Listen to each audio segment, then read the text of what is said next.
پہلے زمانوں میں بتوں کے نام پر، لات کے نام پر، عزا کے نام پر اپنے جانوروں کو ذبح کیا کرتے تھے، تو رب تعالیٰ فرماتا ہے وہ جانور بھی حرام ہیں۔ ہاں کیوں حرام ہے؟ ذالکم فسق، یہ سب گناہ کے کام ہیں، یہ سب گناہ کے کام ہونے کی وجہ سے تم پر حرام ہے۔ اب آپ اگر غور کریں تو رب تعالیٰ نے حرام چیزوں کو تفصیل کے ساتھ بیان کر دیا، تفصیل کے ساتھ رب تعالیٰ نے حرام چیزوں کو بیان کیا۔ حلال چیزوں کی باری جب آئی بیان کرنے کی، رب تعالیٰ ارشاد فرماتا ہے وَأُحِلَّ لَكُم مَّا وَرَاءَ ذَلِكُم، ان کے سوا جو چیزیں موجود ہیں وہ حلال ہیں، ان کے سوا جو چیزیں موجود ہیں وہ حلال ہیں۔ تو پتہ چلا کہ حلال چیزوں کی کوئی تفصیل نہیں ہے، حرام چیزوں کی تفصیل ہے۔ کیوں؟ حرام چیزوں کے بارے میں رب تعالیٰ نے ساری فہرست بیان کی کہ یہ چیزیں حرام ہیں، ان کے سوا حلال ہیں۔ اب 11ویں شریف کا لنگر وہ حرام چیزوں میں نہیں ہے، تو پتہ چلا حلال ہے۔ اسی طریقے سے میلاد شریف منانا حرام چیزوں میں نہیں ہے، نہ قرآن میں نہ حدیث میں، تو وہ حلال چیزوں میں آ گیا۔ کیوں؟ وَأُحِلَّ لَكُم مَّا وَرَاءَ ذَلِكُم، جو تمہارے لیے ان کے علاوہ ہیں وہ حلال ہیں۔ دوسرے مقام پر رب تعالیٰ ارشاد فرماتا ہے سورہ الانعام کے اندر آیت نمبر 119، وَقَدْ فَصَّلَ لَكُم مَّا حَرَّمَ عَلَيْكُم، رب تعالیٰ نے جو چیزیں تم پر حرام ہیں اس کی تفصیل بیان کر دی، جو چیزیں حرام ہیں ان کی تفصیل بیان ہو گئی۔ اب اس کے سوا جو چیزیں ہیں وہ حلال ہیں۔ اسی میں جو ہے پھر اِیصال ثواب بھی آتا ہے، اسی میں جو ہے کل خانی شریف بھی آتی ہے، اسی میں چہلم بھی آتا ہے، اسی میں میلاد شریف بھی آتا ہے، اسی میں کنڈے بھی آتے ہیں، اسی میں 11ویں شریف بھی آتی ہے۔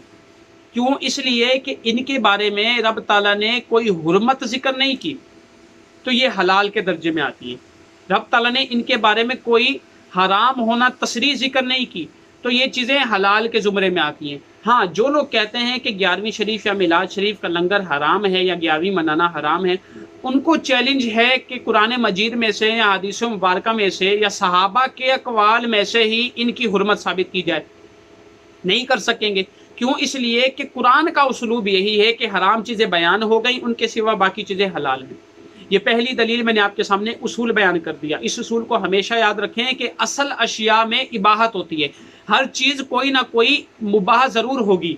ہاں وہ چیزیں مباح نہیں ہوتی جن کے بارے میں ایک نص قطعی آ گئی کہ یہ چیزیں حرام ہیں۔ جیسے میں نے آپ کے سامنے بیان کیا کہ مرد کے لیے ان خواتین سے نکاح کرنا حرام ہے جن کے بارے میں سورہ النساء کے اندر رب تعالیٰ نے مکمل ایک فہرست بیان کر دی آیت نمبر 23 کے اندر۔ وہ چیزیں نص قطعی سے ثابت ہو گئی، ان سے نکاح کرنا حرام ہے۔ ان کے سوا جتنی عورتیں ہیں ان سے نکاح کرنا حلال ہے۔ کیوں؟ اس لیے کہ ان کے بارے میں نص قطعی نہیں ہے، ان کے بارے میں قرآن مجید خاموش ہے۔ جب ان کے بارے میں قرآن مجید خاموش ہے، قرآن مجید فرما رہا ہے کہ باقی سے نکاح کرنا حلال ہے، تو ان سے نکاح کرنا حلال ٹھہرا۔ تو یہ چیز اباحت کے درجے میں آتی ہے۔ اس چیز کو فقہائے کرام مباح کے درجے میں رکھتے ہیں، اسے مباح کہا جاتا ہے۔ مباح کا مطلب کیا ہوتا ہے اس کی بھی تعریف آگے چل کے انشاءاللہ بیان کی جائے گی۔ تو یہ چیزیں اباحت کے درجے میں آتی ہیں اور اصل اشیاء میں مباح ہوتی ہیں۔ یہ پہلی دلیل اصول کے تحت میں نے آپ کے سامنے بیان کی قرآن مجید سے۔ اور دوسری دلیل بھی یہ یاد رکھیں کہ اگر ان چیزوں کو بالفرض مخالفین کے اگر ان چیزوں کو حرام قرار دے دیا جائے، یا حلال اشیاء کو، جو میں نے آپ کے سامنے اصول بیان کیا، حلال اشیاء کو بھی حرام قرار دیا جائے، تو یہ بہت ہی تنگی کے راہ پر امت چل پڑے گی، جیسے کہ میں نے ویڈیو کے ابتدا میں بھی کہا۔ کیوں؟ اس لیے کہ اسلام جو ہے یہ ایک آسان دین ہے، اسلام کے اندر نہایت ہی آسانی ہے۔ اب آپ دیکھیں کیسے آسانی ہے۔ قرآن مجید کے اندر سورہ البقرہ آیت نمبر 256 کے اندر اللہ تعالیٰ فرماتا ہے لا اکراہ فی الدین، دین میں کوئی زبردستی نہیں۔ سورہ الحج کے اندر اللہ تعالیٰ فرماتا ہے وما جعل علیکم فی الدین من حرج، اس نے دین کے معاملے میں تم پر کوئی تنگی نہیں کی۔ رب تعالیٰ نے دین کے معاملے میں تم پر کوئی تنگی نہیں کی، ہمیشہ آسانی ہے۔ اسی طریقے سے رب تعالیٰ سورہ البقرہ میں پھر ارشاد فرماتا ہے آیت نمبر 185 کے اندر یرید اللہ بکم اليسر ولا یرید بکم العسر، اللہ تعالیٰ تمہارے حق میں ہمیشہ آسانی چاہتا ہے، تمہارے لیے دشواری بالکل نہیں چاہتا۔ تمہارے لیے آسانی چاہتا ہے، دشواری بالکل نہیں چاہتا۔ اسی طریقے سے رب تعالیٰ ارشاد فرماتا ہے سورہ النساء کے اندر یرید اللہ ان یخفف عنکم وخلق الانسان ضعیفا، اللہ تعالیٰ یہ چاہتا ہے کہ تم سے تمہارے بوجھ کو، وزن کو ہلکا کر دے۔ وخلق الانسان ضعیفا، اور انسان نہایت ہی کمزور پیدا کیا گیا۔ مزید قرآن مجید سے پوچھتے ہیں، سورہ البقرہ آیت نمبر 286 کے اندر فرماتا ہے لا یکلف اللہ نفسا الا وسعها، اللہ تعالیٰ کسی بھی نفس کو اس کی جان سے زیادہ تکلیف نہیں دیتا، اس کی طاقت سے زیادہ تکلیف نہیں دیتا۔ اسی طریقے سے سورہ دخان کے اندر اللہ تعالیٰ ارشاد فرماتا ہے فَإِنَّمَا يَسَّرْنَاهُ بِلِسَانِكَ لَعَلَّهُمْ يَتَذَكَّرُونَ، ہم نے آپ کی زبان پر قرآن مجید کو آسان کر دیا، کیوں؟ لَعَلَّهُمْ يَتَذَكَّرُونَ، شاید کہ وہ نصیحت پکڑیں، شاید کہ وہ اس سے عبرت حاصل کریں۔ قرآن مجید میں مزید سورہ الاعراف کے اندر اب تعالیٰ ارشاد فرماتا ہے وَيُحِلُّ لَهُمُ الطَّيِّبَاتِ وَيُحَرِّمُ عَلَيْهِمُ الْخَبَائِثَ وَيَضَعُ عَنْهُمْ إِصْرَهُمْ وَالْأَغْلَالَ الَّتِي كَانَتْ عَلَيْهِمْ، فرماتا ہے ان کے لیے پاکیزہ چیزوں کو حلال کرتے ہیں اور پلید چیزوں کو ان سے حرام کرتے ہیں، اور ان کے بارے میں جو بوجھ دار چیزیں ہیں، جو گراں چیزیں ہیں، وزنی چیزیں ہیں، وہ ساکت فرماتے ہیں، وہ ان سے ہٹا دیتے ہیں۔ تو پتہ چلا اسلام کے اندر آسانی ہی آسانی ہے، اسلام کے اندر کوئی پریشانی نہیں ہے۔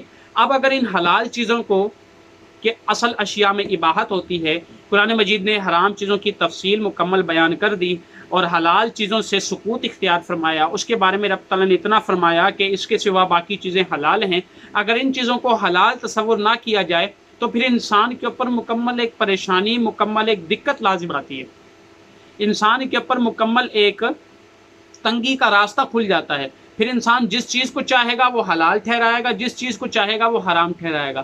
تو حقیقتاً یہ ہمیں چاہیے کہ قرآن مجید کے اسلوب پر عمل کریں، ہمیں چاہیے کہ قرآن مجید نے جو تفصیل حرام کی ذکر کی ہے ان چیزوں کو حرام جانیں، ان سے کوئی اگر ہٹ کر چیز ہے تو وہ چیز حلال ہے، مباح ہے، اباحت کے درجے میں آتی ہے۔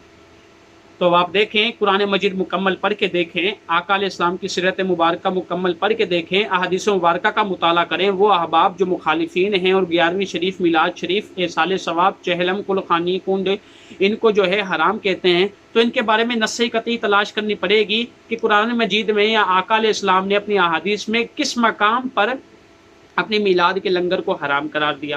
جب حرام نہیں تو وہ حلال اور اباحت کے درجے میں آتی ہے، اور اباحت کے درجے میں آنے کی وجہ سے وہ چیز حلت کا تقاضا کرتی ہے۔